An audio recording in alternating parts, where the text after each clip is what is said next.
पहली बात तो जो मैं आज यहाँ प्रोग्राम था, मैं अपनी जो नेशनल कॉन्फ्रेंस की टीम है, जो यहाँ के हमारे डिस्ट्रिक्ट प्रेसिडेंट, ब्लॉक प्रेसिडेंट हैं, हमारे वर्कर हैं जिला रियासी के, कटरा के, उनका शुक्रिया अदा करते हैं कि मैं और आज हमारे प्रोविंशियल प्रेसिडेंट रतन लाल गुप्ता साहब जो 12 तारीख को जम्मू में एक बहुत बड़ा जलसा हमारा है, उसके लिए यहाँ पे आए थे वर्करों के साथ मीटिंग करने के लिए। और यहाँ से जो हम लोगों का एक जोश और जुनून देख के जा रहे हैं, हमें लगता है कि भारी तादाद में उस दिन कटरा रियासी से लोग जम्मू पहुँचेंगे और वहाँ पहुँच के हम अपने प्रधानमंत्री साहब को मंदिरों के शहर जम्मू से याद करवाएंगे कि जो वादा आपने इलेक्शनों में जम्मू कश्मीर के लोगों के साथ किया था कि हम स्टेट का दर्जा बहाल करेंगे, उसी को याद कराने के लिए ये जलसा 12 तारीख को है। और मैं रियासी और कटरा के लोगों से अपील करूंगा कि आप भारी तादाद में जम्मू पहुंचें 12 तारीख को सुबह 11 बजे से पहले और हम अपने लीडर और जम्मू कश्मीर के मुख्यमंत्री जनाब उमर अब्दुल्ला साहब को सुने।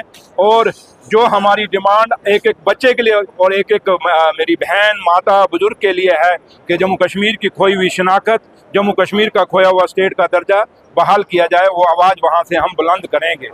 रही बात आपने जो सवाल किया, बड़े दुख के साथ मुझे कहना पड़ता है कि जब आप लोग जर्नलिस्ट लोग ऐसे सवाल करते हो, दुख आता है। आपको ये याद आ गया एक किताब के, तो आपने सीधा कह दिया जी एनसी मिलिटेंसी को करते। क्या एनसी ने मिलिटेंसी को? आपने कभी एनसी का इतिहास पढ़ा है? कितने मिनिस्टर हमारे शहीद हुए इस मिलिटेंसी के अंदर, कितने हमारे लीडर शहीद हुए, कितने ब्लॉक प्रेसिडेंट शहीद हुए, कितने डिस्ट्रिक्ट प्रेसिडेंट शहीद हुए? कभी आपने इस पर न्यूज़ चलाई? कभी ये सवाल आपने बीजेपी को पूछा? क्या नेशनल कॉन्फ्रेंस ने 1996 का इतिहास मेरे ख्याल उसमें आप लोग छोटे हुए होंगे।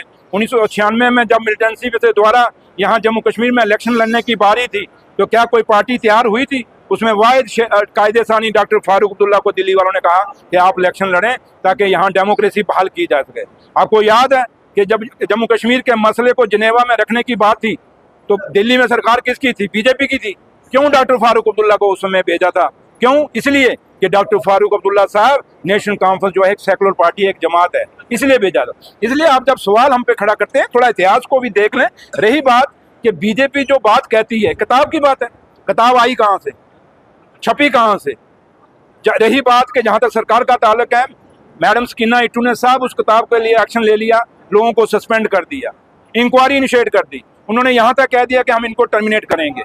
लेकिन जब आप ये बात नेशनल कॉन्फ्रेंस पे कह रहे हैं, जरा आप जिन लोगों को सस्पेंड किया गया है थोड़ा उसमें भी थोड़ा झांक लें आप कि कौन कौन से लोग हैं। क्या वो सारे उग्रवादी हैं? क्या सारे मिलिटेंट हैं? क्या? इसलिए ये कॉन्स्पिरेसी तो जरूर हुई है, कोई ना कोई कॉन्स्पिरेसी तो हुई है जो जहाँ तक ये किताब छापी गई है।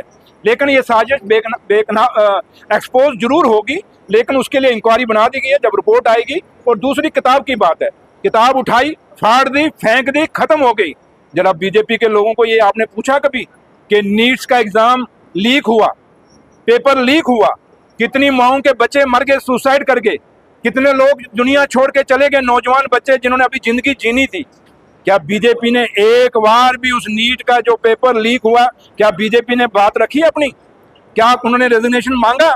आज भी बच्चे सड़कों पे हैं देश के अंदर कि नीट का पेपर कैसे लीक हुआ। लेकिन बीजेपी को आप सवाल क्यों नहीं पूछ रहे? क्या किताब का ताल्लुक है? आपको किताब की टेंशन हो गई, किताब उठाई, फाड़ दी। लेकिन क्या वो बच्चे वापस आ सकते हैं? क्या वो बच्चे माओं को वापस मिलेंगे, अपनी बहनों को वापस मिलेंगे जो सुसाइड कर गए इसी कारण, जिनके ख्वाब थे आंखों में कि हम कुछ बनेंगे? इसलिए आप सवाल की ग्रेविटी को समझें। क्या जरूरत बात करने की जरूरत है तो जो पेपर लीक हुआ नीट का, उस पे ऊपर किताब का क्या है? किताब को आज फेंको, जाग लगा दो, जला दो उसको, और जिन्होंने किया उसको फांसी की सजा दे दो। वो तो हम आपके साथ हैं। और कोई सर, बीजेपी का आरोप है कि जो जनता दल में स्टेट बोर्ड को लेकर प्रिपरेशन होने वाला है वो सिर्फ एक आईवाश है। आप यंग जर्नलिस्ट हैं, आप बताएं आईवाश है? क्या जम्मू कश्मीर के स्टेट का दर्जा बहाल नहीं होना चाहिए? क्या जम्मू कश्मीर के नौजवानों को रोजगार नहीं चाहिए? क्या जम्मू कश्मीर का रोजगार नहीं चाहता? जम्मू कश्मीर का बेरोजगार बच्चा नहीं चाहता कि हम भी कोई मास्टर लगें या कोई अच्छी पोस्टों पे लगें? क्या जम्मू कश्मीर का बच्चा ये नहीं चाहता कि जम्मू कश्मीर एक डेवलप हो और हम अपने हक और हुकूक की बात रख सकें? इसलिए जम्मू कश्मीर के हर बच्चे को सोचना पड़ेगा बीजेपी क्या कहती है, बीजेपी क्या नहीं कहती, उस पर हमें बात नहीं है। बीजेपी क्या कर रही है उस पर बात है। खुद बीजेपी कहती है कि हम स्टेट का दर्जा, हमने थोड़ा कहा, ये तो बीजेपी ने कहा था कि हम स्टेट का दर्जा बहाल करेंगे। तो हमारा क्या, हाँ अब नहीं बहाल कर रहे तो इसलिए हम अपनी डिमांड रखने जा रहे हैं।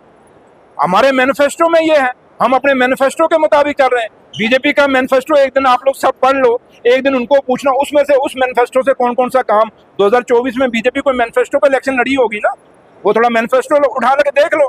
तो बीजेपी वालों को पूछ लो, क्या आपको इसलिए जिताया था कि कटरा में गंडोला लगे, बेरोजगारी पैदा की जाए? थोड़ा इनको ये सवाल भी पूछ लीजिए। Thank you. ठाकरे के लोगों को किस तरीके की राहत जो है वो प्रदान की जाएगी कि लोग जो है वो कहीं ना कहीं राहत को लेकर? देखिए वो बात है, जहाँ तक ठाठरी का है, जुल्म हुआ है और ये बदकिस्मती। हमारे बुजुर्ग कहा करते थे कि आग और पानी को कभी रोका नहीं जाता। और आज मैं माँ वैष्णो देवी के चरणों में खड़ा हूँ, मैं यही दुआ करूंगा कि जैसे लास्ट ईयर बड़े क्लाउड बर्स्ट हुए, बड़ा नुकसान हुआ, ऐसा कभी ना हो।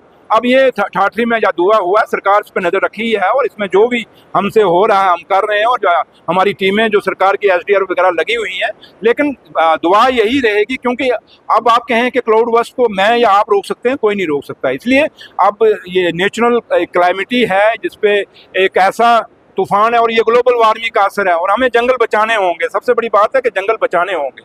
अगर ये पेड़, हमारे बुजुर्ग पेड़ लगाया करते थे, अगर हम सब आप देखें, हमने कितनों में से किसी ने कोई पेड़ लगाए हैं? आज तक नहीं लगाते। लेकिन हमारे बुजुर्ग, आप छोटे हैं, अगर देखते होंगे बचपन में कि हमारे बुजुर्ग कितने पेड़ लगाते थे। हमने काटे जरूर है लेकिन लगाए नहीं है। और हमें जंगल अपने बचाने होंगे। जब तक जंगल नहीं बचेंगे, ये जो ग्लोबल वार्मिंग का असर हो रहा है और ये जो क्लाउड बर्स्ट हो रहे हैं, ये हमारा बहुत नुकसान करेंगे। और लास्ट ईयर भी बहुत नुकसान हुआ।